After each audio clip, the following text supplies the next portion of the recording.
you want to go to Jason first? Jason? Let me Was there, but Representative Babson, go ahead. Representative McCarthy came up with a very good plan. Problem was implementing it. It was going to be done by attrition, which means this could drag out for a year. 2 or 3 other suggestions we had were to advertise, for when you advertise for a nurse at the jail, put in it that they may have to work at the nursing home once in a while, or B, when you hire a nurse at the nursing home, they may have to work occasionally at the jail. There seems to be a lot of resistance by the nurses that are hired at the nursing home to work at the jail. from what Yes, we and I think understand. that was, if I remember, that was the reason that we ended up with the jail, with the nurse complement at the jail, because the nurses at the nursing home didn't want to do the double duty. I have a question on, and I don't know if you have looked at this, under fair labor practices, if you are hiring an RN or at LPN, is that something that is a fair labor practice? I don't know. And I do know that contract-wise, we have a contract for the jail people. I know they're under, and I would just want to be sure that we look into that, to be sure that that is not something that will come back and bite us. So Robin, I don't know if you... Not off the top of my head. Okay, I don't know whether the subcommittee looked at that or not. Representative Fleck, did you have a question? Yes. And then Representative Umberger. I just, following up on what Representative McCarthy said, there may be difficulty in making a changeover very quickly, but at a minimum, can we say that a changeover could be made, going to the LPN staff, could be made within a year? I don't see the need for that to be dragged out for an infinite amount of time. Why don't we put in place a plan that says within a year we have rotated all of these people out and we're now in the LPN hiring mode. Can we do that? And you're trying to bring in somebody that has, what you're asking me to do in essence is to terminate somebody that has operational knowledge and bring in somebody that has absolutely no idea what's going on in the institution. Yes. Well, then it could be done in 2 years. In other words, you don't release the entire experienced staff, but within a 2-year period, you've had a full rotation and you're ready to function with the LPNs. That's an option. That's all. I'm just throwing that out. Yes, Representative Umberger, and then we'll go to McCarthy. My question is, you are asking for a 4th person. And so if you only have 3 now, and you're asking for a 4th, it confuses me that you can't hire an LPN. That's number 1. I think that what we have is 3 full-time RNs, I have 2 full-time Two good RNs. ones. 2 RNs, and 1 LPN full-time, and 1 RN part-time. Correct. And the RN would be interested in coming in full-time at the LPN rate. Okay, just wanted to catch that. Okay. Now, the other question that I have is on the requirement for a nurse as opposed to not having a nurse. I mean, what is the nurse, what can she do that an LPN can't do in taking care of the prisoner? I want to say that an LPN, please excuse my uneducated answer on this, but an LPN can't do an assessment. They have to clear all their assessments through an RN.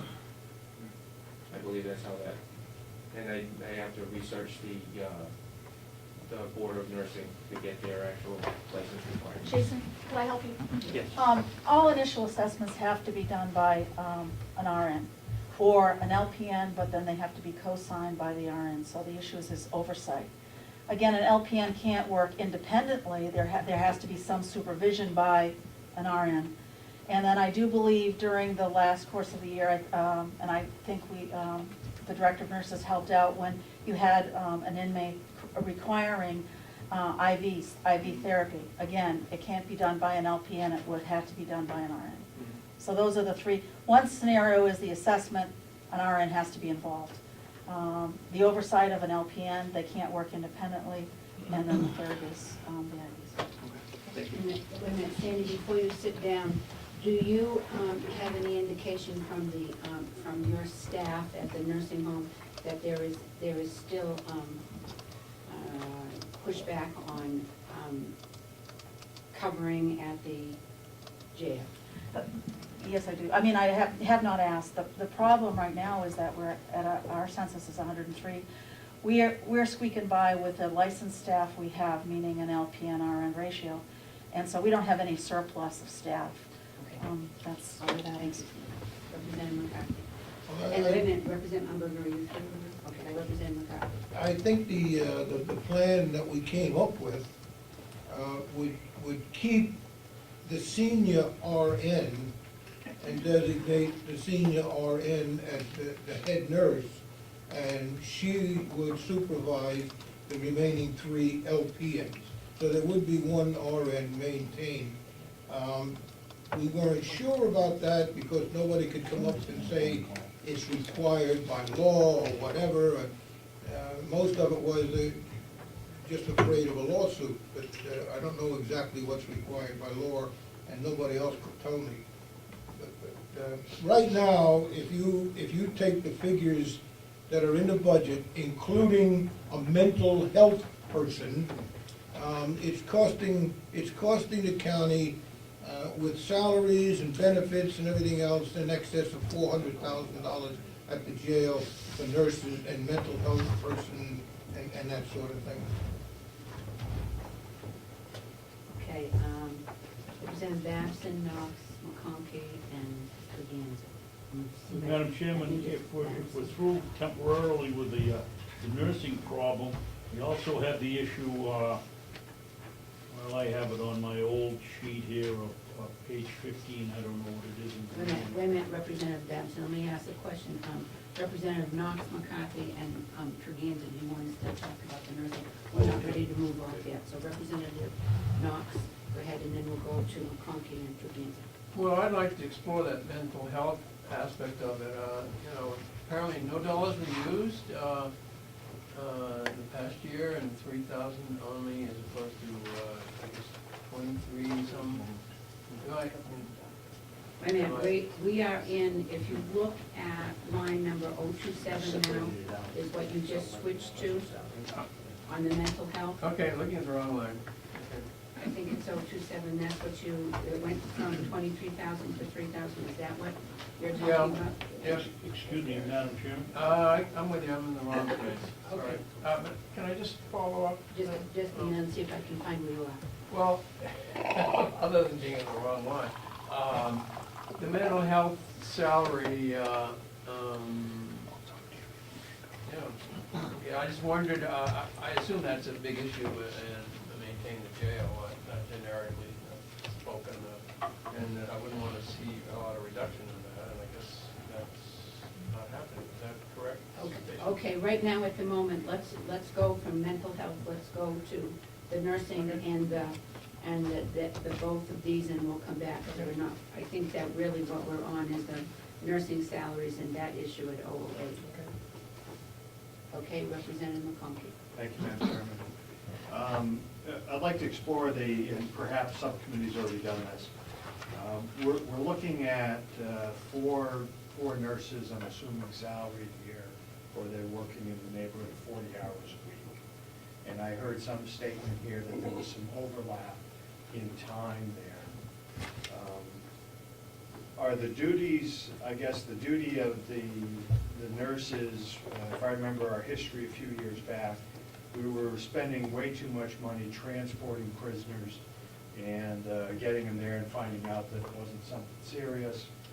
And then secondly, by having nurses on staff, we were able to handle medications and assess a lot of issues without having to go outside. We're getting out to a workforce of substantial size here. And I thought I heard comment earlier that our number of days of prisoners this year compared to last year was probably 20% less than it was the year before.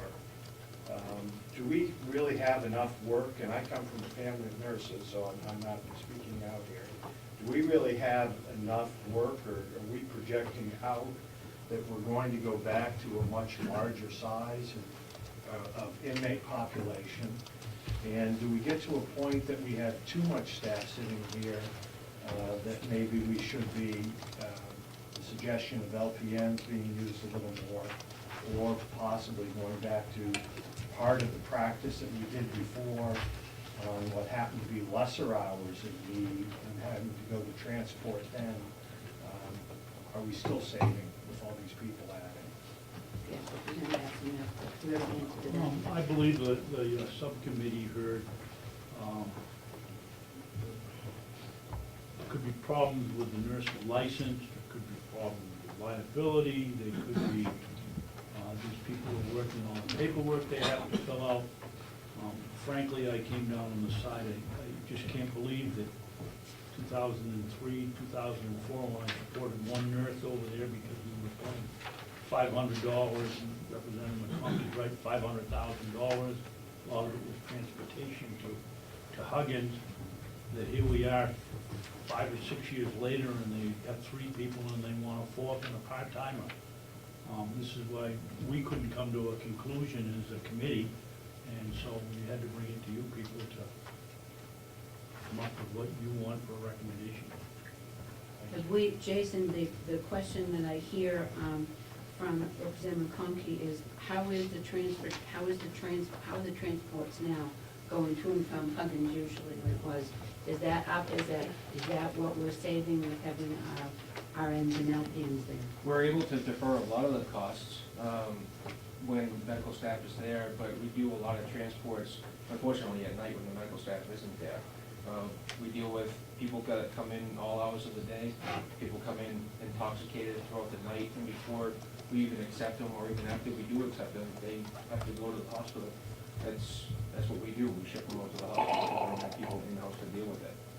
Okay, can you show me the budget where you're transporting? It's all under medical services. Medical Yeah, services. it's not detailed out there, but Okay. Is it, we have a medical service and supply at, it's gotta be there because you're going at 190,000. Instead of, yeah, that must be where it is under line 025 medical services and supplies, that's where the transport shows up.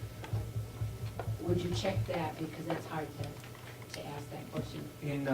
When I did my initial budget presentation to the commissioners in October, we spent about $71,317.18 in hospital services, and we did $800 in ambulance services, which means we had to transport them 2 times by ambulance to the hospital. I'm not sure how many times we had to send a night shift officer out to the hospital, but as of October, when I did this, we spent almost $72,000. Okay, at the moment, what you, on your year end for 2010, under that line item, you did $208,220. So that is probably